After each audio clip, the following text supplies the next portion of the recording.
Dulu beliau aktivis juga, dan kalau di Aceh beliau ini salah satu tokoh partai lokal atau partai Aceh.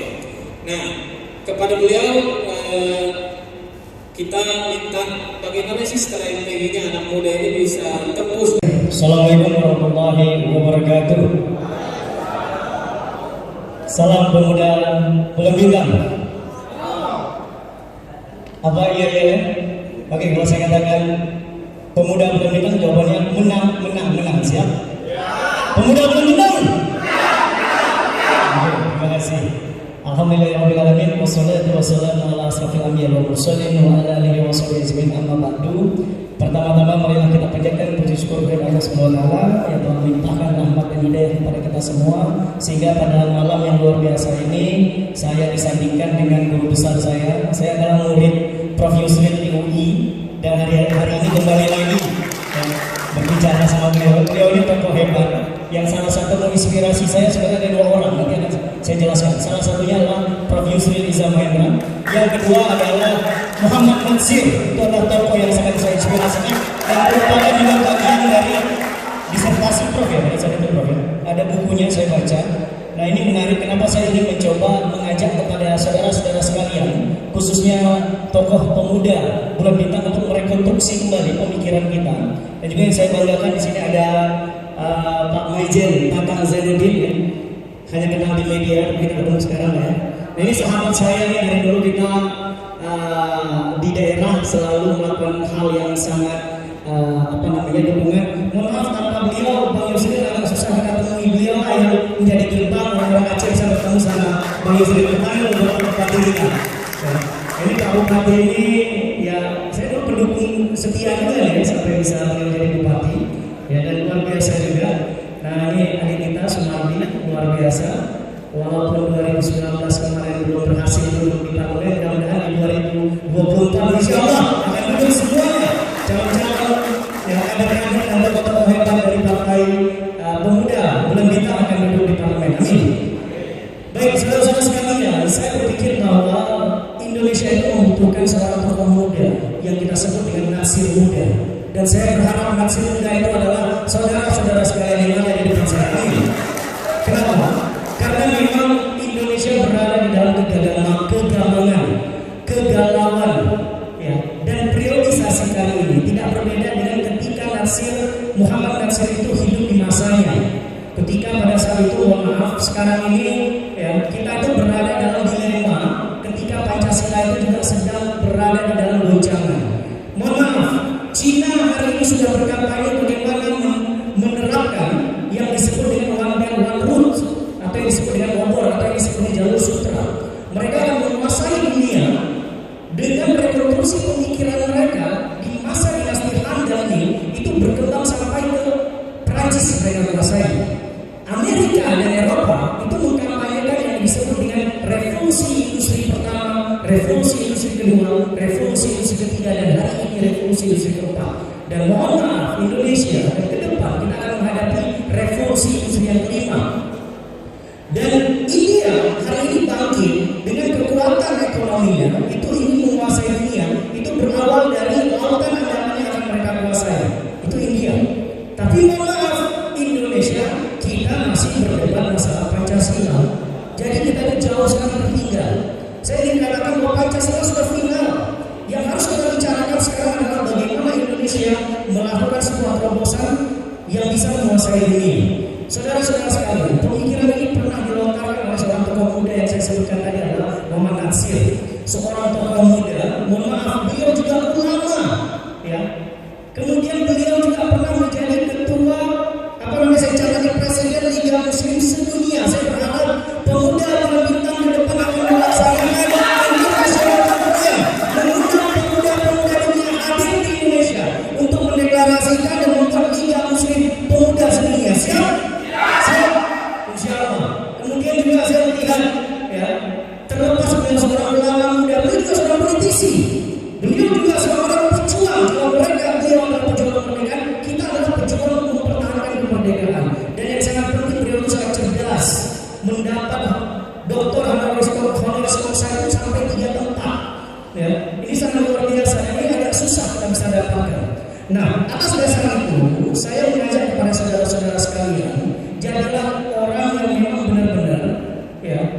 konsisten dengan apa yang pernah diamanahkan pada kita. Saya ingat betul ketika dalam satu bacaan yang saya baca, Muhammad Nasir berani mundur dari jabatan sebagai Perdana Menteri Presiden Prof. Mundur dari jabatan kekuasaan sebagai Menteri atau Perdana Menteri saya lupa. Itu ketika melawan kebijakan Soekarno yang bertentangan dengan prinsipnya. Apa prinsipnya? Saya mengingatkan kepada semua saudara-saudara sekalian untuk menerobos yang disebut dengan parlemen, ya, itu ada beberapa hal yang harus dilakukan yang sebenarnya Bang Yusril pernah lakukan itu. Kita semua pernah lakukan itu. Hanya saja bagaimana ini kita kompilasikan dan ini menjadi sebuah strategi politiknya, ya, pemuda Bulan Bintang untuk merebut kekuasaan di 2024. Itulah masalah. Ya. Ini hari ini parlemen di DPR RI, DPD dan bupati di seluruh Indonesia itu rata-rata usia muda. Jadi kalau kita katakan 2024 adalah masanya anak muda merebut kekuasaan itu terlambat. Sebenarnya kita sudah merebut duluan. Ketika kita ingin berbicara masalah merebut kekuasaan, Bang Edi Hasim dan kawan-kawan yang merupakan bupati dari PBB sudah menguasai eksekutif. Dan beberapa parlemen lokal juga sudah dikuasai oleh teman-teman di Partai Bulan Bintang. Nah sekarang adalah bagaimana membangun sebuah kekuatan. Kita butuh yang disebut dengan 4 hal: ideologi, politik, strategi, dan taktik. Ideologi yang saya sangat simpati dan sangat apresiasi dengan teman-teman PBB adalah teman-teman pemuda Bulan Bintang khususnya adalah ideologi Islam. Karena apa? Maaf, kapitalisme gagal membangun Indonesia, liberalisme gagal membangun Indonesia, sosialisme gagal membangun Indonesia. Dan hari ini maaf, partai yang konsisten tetap mempertahankan ideologi ya tetap partai PBB. Itulah saya apresiasi Bapak Yusril. Dengan berbagai goncangan fitnah ya, terhadap beliau sangat luar biasa. Kepiawaian beliau dalam memimpin partai Bulan Bintang, dan percayalah orang-orang yang bisa bertahan di tengah laut dalam goncangan ombak yang begitu kuat ketika membawa kapal seperti Bang Yusril, dia bisa bertahan bukan hanya menangkan 2024 tapi 2029 dan 2024 selama betul-betul. Jadi tidak ada yang tidak mungkin di kemudian hari. Hanya saja era sekarang ketika eranya Bang Natsir, eranya Bang Yusril, dan eranya kita itu berbeda. Oleh karena itu saya memberikan tips adalah kuasai kuncinya. Apa yang harus dikuasai? Pertama, kuasai teknologi. Mereka yang menguasai teknologi, mereka menguasai politik. Maaf, dulu kalau kita nggak punya uang, kita akan dikalahkan oleh mereka yang berduit. Sekarang hanya menguasai teknologi, hanya menguasai media sosial, hanya menguasai jaringan sosial, itu bisa mengalahkan mereka yang punya duit. Artinya apa? Saudara-saudara sekalian, 2021 tahun depan, walaupun di Sumatera sudah memulai sebuah gebrakan baru yang disebut dengan bonus demografi, itu ledakannya dimulai dari Sumatera. Hari ini anak-anak muda itu diprediksikan di tahun 2021 itu usianya rata-rata 60% jumlah populasi Indonesia. Ini market partai PBB, saran saya. Ini market teman-teman. Rekrut mereka, ajak mereka bergabung di pemuda Bulan Bintang. Lakukan pendidikan politik buat teman-teman. Bangun jaringan kader sampai ke desa-desa atau yang kawan-kawan itu di kampung-kampung atau di di pedesaan-pedesaan. Kemudian yang kedua adalah yang seperti saya sebutkan tadi, kuasai media sosial, ini sangat penting. Kemudian juga menguasai apa yang disebut dengan karakter dan leadership, ini penting. Saya yakin semua teman-teman yang ada di pemuda Bulan Bintang ini memiliki karakter yang kuat, memiliki karakter keislaman yang kuat, memiliki leadership yang kuat. Oleh karena itu adalah bagaimana ini Prof saya siap ya, ke depan kalau diundang lagi sama pemuda Bulan Bintang untuk melakukan training politik. Kebetulan saya juga dosen politik, siap berbagi ilmu ya, dalam training politik ke depan. Kita akan paparkan ada 29 indikator yang merupakan pengalaman kita. Bagaimana 29 indikator ini bisa menjadi rujukan buat teman-teman pemuda Bulan Bintang menerobos parlemen di tahun 2024. Amin. Yang sangat penting adalah hari ini pembangunan media ya itu sangat penting. Jadi kuasai media itu sangat penting. Apapun yang dilakukan saya tahu betul yang dilakukan oleh teman-teman pemuda Bulan Bintang. Tapi mohon maaf kadang-kadang ya kita selalu bekerja ikhlas. Udah lah ini ibadah, nggak usah kita publish. Sementara ada partai lain yang memberikan satu bungkus Indomie, itu publikasinya itu sampai kemana-mana. Ini nggak fair namanya. Oke saya bilang teman-teman PBB ini banyak sekali kegiatan. Saya tahu betul. Apalagi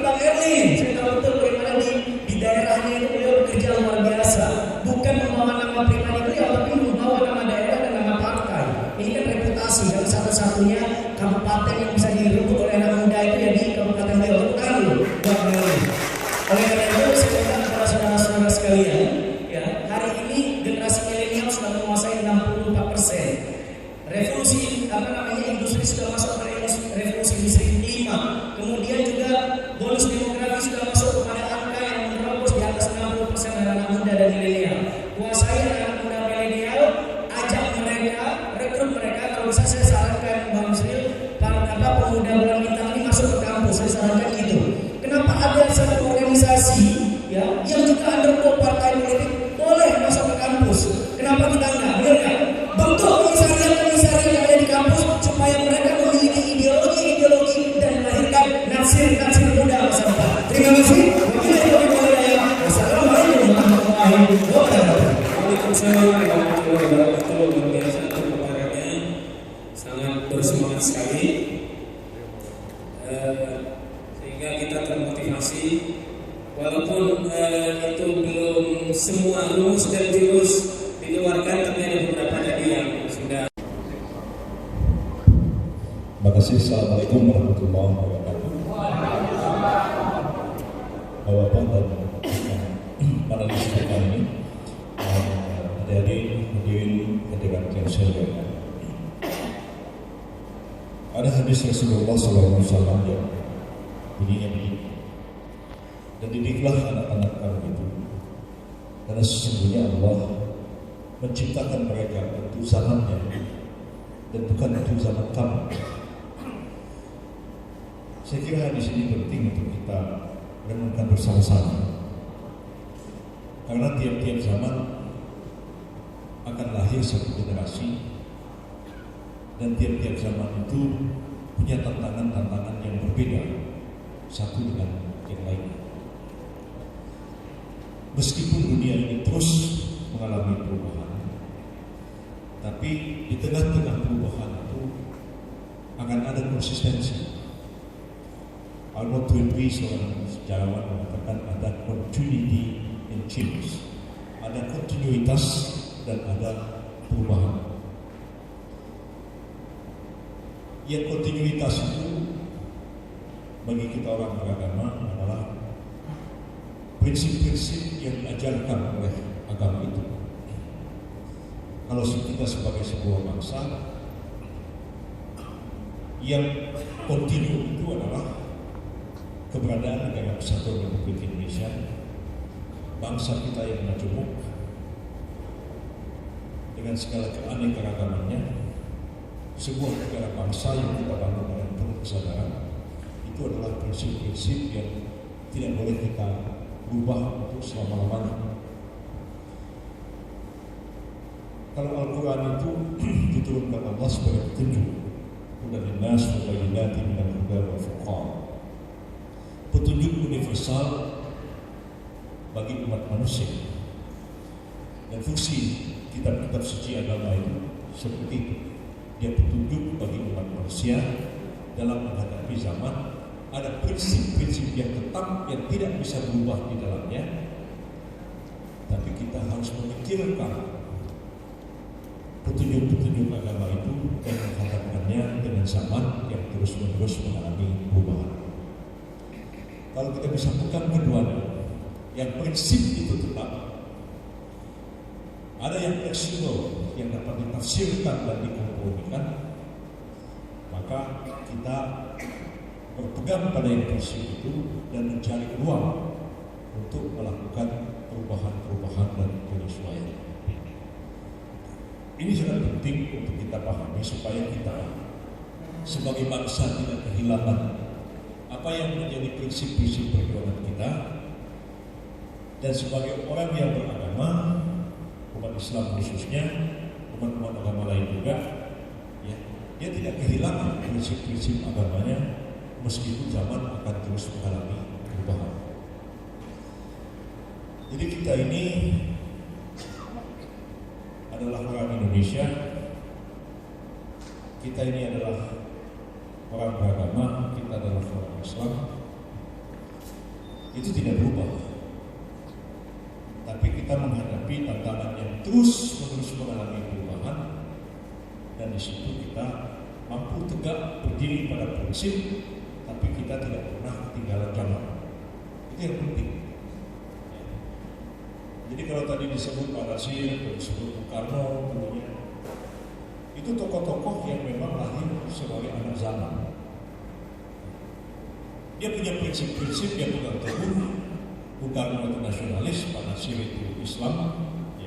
Mereka berdebat, mereka berdiskusi, mereka tetap bersatu. Walaupun sering kali terjadi perbedaan-perbedaan pendapat di antara mereka, tapi tetap mereka menjaga persahabatan, perkawanan, dan sadar walaupun berbeda, tapi mereka mempunyai tujuan yang sama, ini kejayaan bangsa dan negara Republik Indonesia ini. Yang paling penting itu jangan kita meninggalkan identitas kita. Identitas itu tetap kita jaga. Dan identitas itu ada pada pemikiran, keyakinan, dan kepribadian seseorang, bukan pada pakaian. Pakaian orang bisa berubah-ubah. Model itu bisa berubah-ubah dari waktu ke waktu. Kita jadi orang Islam, orang beragama di sini, bukan kita harus jadi orang Arab. Tidak. Antara Islam dan Arab itu dua hal yang sebenarnya berbeda. Islamisasi bukan Arabisasi.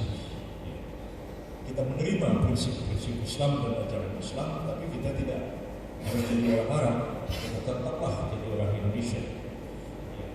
Karena Islam itu universal, berlaku pada semua tempat dan semua waktu, semua zaman, dan kita mengadop prinsip-prinsip Islam itu dalam menjawab tantangan zaman yang ada pada suatu waktu.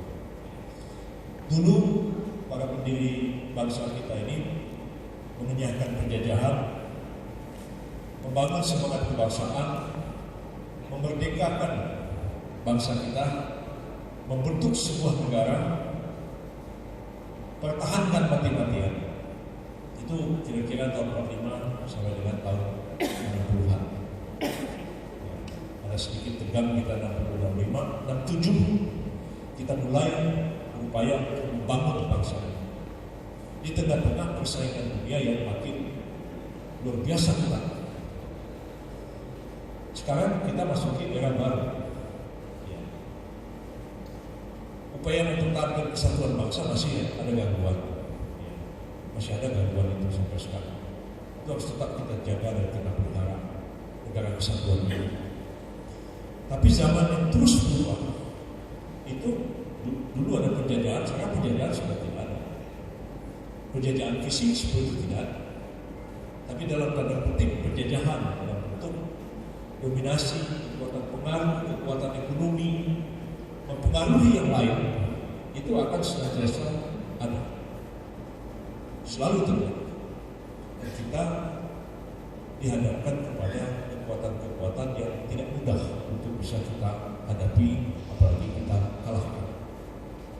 Satu hal bagi anak-anak muda yang perlu dipahami, kita ini menghadapi tantangan-tantangan berat, dan tidak ada yang bisa menyelesaikan persoalan ini kecuali kita sendiri. Jangan berharap ada bangsa lain akan membantu bangsa kita ini supaya kita ini jadi bangsa hebat. Itu nggak ada. Ya. Mereka itu ingin kita ini tenggelam habis. Australia itu selamanya nggak akan senang sama kita Indonesia ini. Ya. Di negara di selatan situ didominasi orang kulit putih. Ya. Tapi kalau dia mau ke utara, dia mau tidak mau harus lewat wilayah Indonesia. Pesawatnya mau melintas harus permisi, kapalnya lewat harus permisi, dan dia masih sama kita. Diganggu-ganggu terus. Dia sedang kalau kita ini pecah belah satu dengan yang lain. Dia obok-oboklah dulu Timur Timur lepas dari Indonesia. Papua dia ganggu-ganggu, kepengennya lepas dari Indonesia. Gak ada yang senang. Bahkan negara kecil kayak Singapura itu gak senang sama kita ini. Maunya kita ini tetap bodoh, kita tergantung pada Singapura. Singapura itu kecil, dia menguasai ekonomi kita. Kita harus sadar. Jangan kita berharap-harap orang lain akan menolong kita. Itu gak ada. Kitalah yang mampu menolong diri kita sendiri. Karena itu sumber daya manusia kita itu memang harus kuat, tangguh, secara intelektual tinggi, secara otak cerdas, secara emosional stabil, baru dia bisa jadi pemimpin.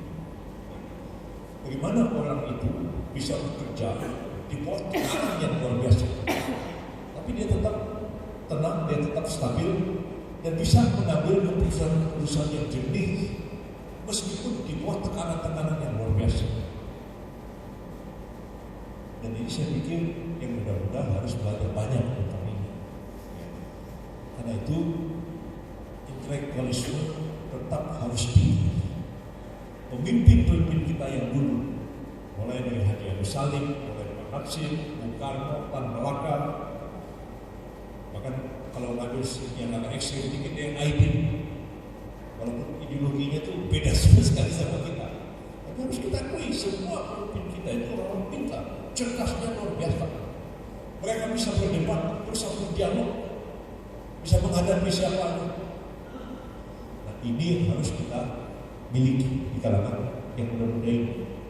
Kecerdasan yang tinggi harus dimiliki dengan berbasiskan spirit keagamaan tidak pernah padam. Nah, pemimpin kita dulu itu orang-orang umumnya berpendidikan barat, tapi punya komitmen yang tinggi kepada Islam. Jadi nggak rasa minder, dia cerdas, dia mampu. Sekarang harus saya akui, saya 4 bulan ini agak hilang-hilang dari peredaran politik karena saya harus menangani begitu banyak BUMN. 148 BUMN setiap hari saya hadapi. Kadang-kadang kepala saya udah begini nih, begitu banyak BUMN. Ya. Kalau saya rapat-rapat itu, ya, menyusun omnibus law, macam-macam tuh 2000 pasal, ada yang dikritik. Sekarang saya bilang, dari kalangan muda setengah daya, dari kalangan Muslim community, itu jumlahnya makin berkurang, tidak sebanding dengan kelompok-kelompok yang lain. Erick Thohir bilang ke saya, Bang, coba lihat. Ya. Ada 6 komisaris Garuda yang Muslim satu. Jadi kan itu parah ini. Ya. Ada sekian nih direktur bank BUMN, 5 direktur Muslim 2. Itu harus diakui. Kemampuan personal, manajemen, intelektual dan lain-lain kita makin tertinggal. Ada benarnya yang dibilang Pak Mahathir, walaupun ekstrim, jangan banyak-banyak pelajaran agama di sekolah umum, kata Pak Mahathir. Kalau banyak-banyak pelajaran agama, dia baca kitab-kitab kuning, kitab-kitab hadis setiap hari, ya, jenggotnya panjang, serbannya tebal, bajunya sampai ke bawah, jalan. Yang dipikirkan itu bagaimana, bikin kayak Taliban, bagaimana sudah di akhirat hidup ini. Tapi ketika berhadapan dengan SDM komunitas lain, mereka sejauh kalah. Itu harus disadari. Harus disadari betul. Saya mengatakan ini karena toh walaupun kita bergabung di Panji Pemuda Bulan Bintang, mungkin tidak semua yang kita kader ini akan menjadi kader politik. Belum tentu. Kita didik mereka, mungkin sebagian, saya mau jadi anggota DPR, saya mau jadi bupati, saya mau jadi wali kota, saya mau maju gubernur, saya mau jadi menteri. Silakan. Tapi mungkin ada, setelah saya dididik di Pemuda Bulan Bintang, saya mau sekolah, saya mau jadi dokter, saya mau jadi akademisi di kampus. Nah, dan sebagian mengatakan, saya jadi advokat profesional, saya mau jadi masuk ke kalangan swasta, masuk ke birokrasi. Itu bisa aja kita didik orang arah. Gak semua berminat ingin terus menjadi politisi. Coba kalau kita lihat muncul sekarang, ya, di dunia advokat maksudnya. Yang betul-betul dari kalangan Islam atau apa gitu. Paling saya, Magdir Ismail, yang lain, siapa coba? Siapa coba? Dari kalangan Muslim ada yang sekuler, aku Buyung Nasution, atau yang masih ada, yang Lubis, orang sekuler. Dari kalangan strong Islam yang jadi advokat itu lebih banyak emosi dari sidang, maki-maki, tapi misalnya pengadilan ada debat hukum, siapa yang lebih jago debatnya, dia lebih mampu meyakinkan hakim. Tapi banyak jadi advokat, tapi ya advokatnya yang nggak usah sebut nama lah, kayak enak begitu. Tapi ya emosi, lama-lama kita hanya mampu menghadirkan masalah. Bawa masa 1 juta, bawa masa 2 juta. Itu masa 1 juta, 2 juta itu ya kadang-kadang perlu juga. Cuma bilang nggak perlu, ada perlunya. Tapi nggak selamanya kita pakai cara-cara itu. So 2 juta orang demo, itu bisa ada bukan 2 orang aja. Saya kalau ada ini saya nggak pakai demo. Saya hadapi sendiri dengan cara-cara biar dan bisa sampai kepada tujuan. Jadi saya kira angka bagusnya ada masa yang banyak, ada kekuatan yang banyak, tapi jangan dilupakan ada kekuatan intelektual, kekuatan spirit di kalangan orang-orang yang memang menjadi inti dari sebuah gerakan. Jadi saya sangat terima kasih dan sangat senang tadi apa yang disampaikan Pak Tatang. Udah bulan bintang dia akan di training itu bukan kita bagus sekali, training jadi tentara bagus kan. Saya kira kita punya kecil-kecil dulu ya, arah-arahnya ke sana-sana juga walaupun dengan cara masing-masing lah begitu ya. Tapi semangat spiritual tetap ada, intelektual tetap tinggi, dan komitmen kepada nilai-nilai keislaman dan keagamaan itu tetap kita jaga dan kita hormati. Di PBB ini sebagian besar Muslim, tapi ada juga yang Kristen ada, yang Buddhis juga ada di dalam PBB ini. Kita hormati semua PBB itu dengan semangat dan spirit orang masing-masing yang bergabung di dalam PBB ini. Ya, kalau menerima prinsip-prinsip yang diperjuangkan oleh partai ini, kita bisa sama-sama membangun kekuatan bersama. Jadi kita ketahui bahwa di NTT, Kalimantan Timur, Nunukan, di Papua, yang cukup banyak saudara-saudara kita non-Muslim bergabung ke PBB. Kita senang sekali. Penerima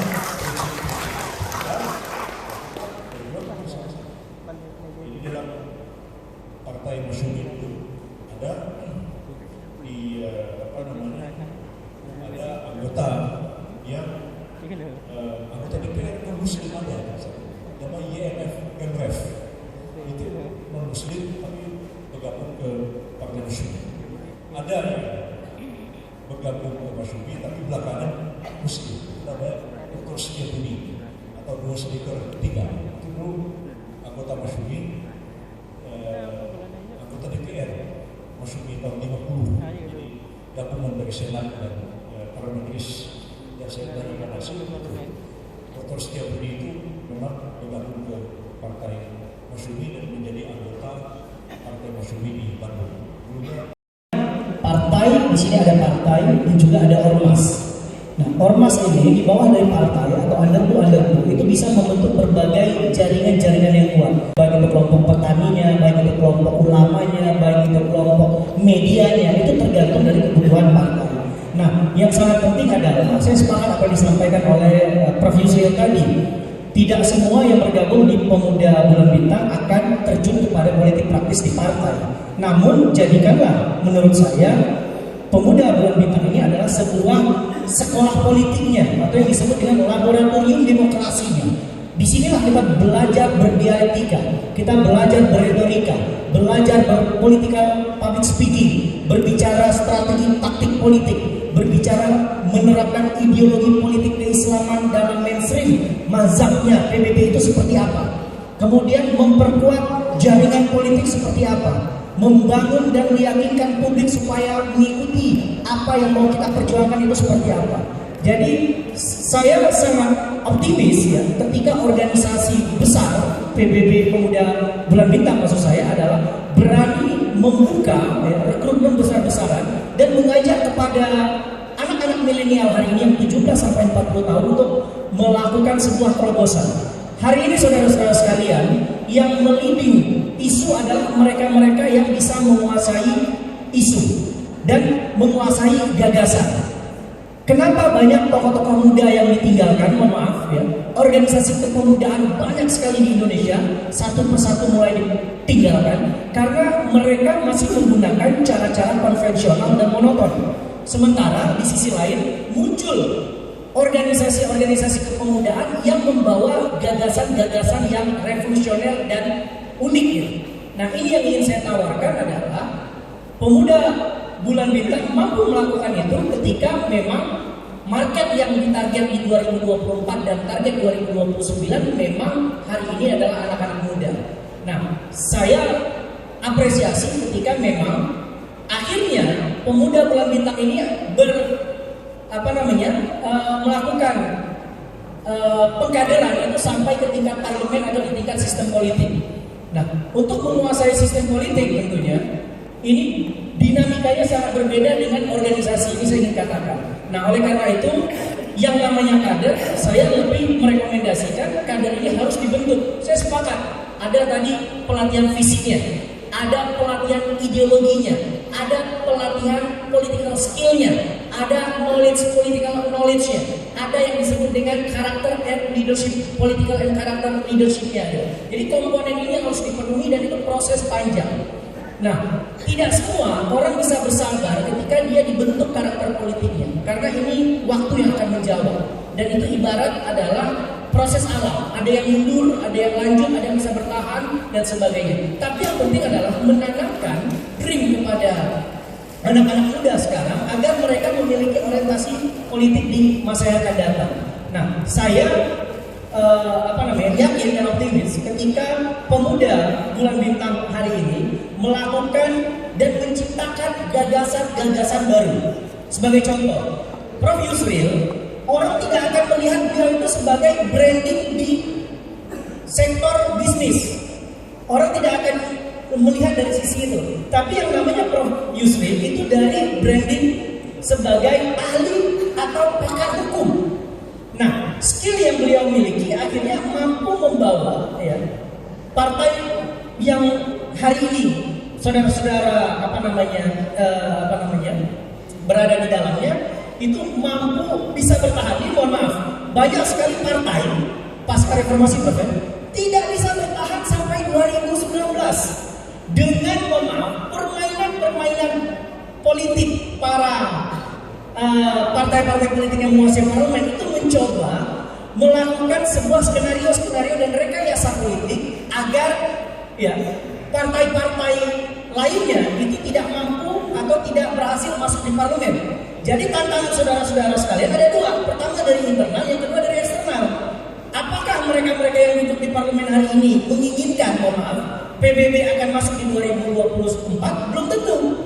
Mereka akan memainkan rekayasa politik itu di dalam aturan undang-undang dan regulasi lainnya. Contoh, bagaimana menaikkan parliament threshold, bagaimana menutup kemungkinan anak-anak muda untuk bisa terlibat di jaringan-jaringan lain di luar dari jaringan yang mereka bentuk. Jadi saya pikir ini tidak sehat secara demokrasi ketika memang ada skenario politik yang diciptakan oleh partai-partai yang berkuasa. Dia ingin mempertahankan kekuasaannya itu secara istilahnya itu otoriter secara tidak langsung. Jadi saudara-saudara sekalian memiliki tantangan yang berat sebagai pemuda Bulan Bintang. Solusinya adalah menciptakan gagasan-gagasan, ide-ide yang membranding sosok kita sebagai sosok yang berbeda dengan orang lain. Ketika orang lain sudah berbicara di level 1, kita sudah berbicara di level 3 atau 4. Nah, media akan terus mengejar Prof. Yusril karena Prof. Yusril selalu menciptakan ide, gagasan atau strategi-strategi yang mampu menarik perhatian publik. Nah, kalau kita anak-anak muda tidak mampu menciptakan isu-isu seperti itu, kita akan ditinggalkan oleh media. Nah, saya ingin katakan dalam sistem demokrasi, media memiliki kontribusi yang sangat besar dalam meningkatkan elektabilitas politik seseorang. Oleh karena itu, penting saya katakan kuasai media dalam merancang sebuah ide-ide gagasan yang diterima oleh publik. Nah, apapun yang ada di kepala Prof. Yusril itu tidak bisa ditransfer ke rakyat kalau kita, anak-anak muda yang berada di Partai Bulan Bintang, itu tidak bisa mentransferkan apa yang ada di gagasan, ide, dan cita-cita beliau. Itu bisa diwujudkan dengan sebuah organisasi. Nah, saya optimis betul ya, dan saya yakin betul organisasi itu mampu membumikan apa yang ada di pikiran beliau. Nah, itu yang ingin saya sampaikan. Kemudian yang kedua, bagaimana upaya yang dilakukan terhadap sistem pengkaderan. Saya Prof. siap bantu kalau misalkan perlu disusun kurikulum politik buat pemuda Bulan Bintang. Banyak hal yang berubah hari ini. Harus menguasai medsos, harus menguasai era digital, harus menguasai globalisasi, harus menguasai bagaimana, India hari ini ya melakukan pembunuhan terhadap mayoritas Muslim yang ada di India. Itu juga teman-teman pemuda Bulan Bintang harus respon cepat, keluarkan rilis secara cepat. Isu-isu yang hari ini menjadi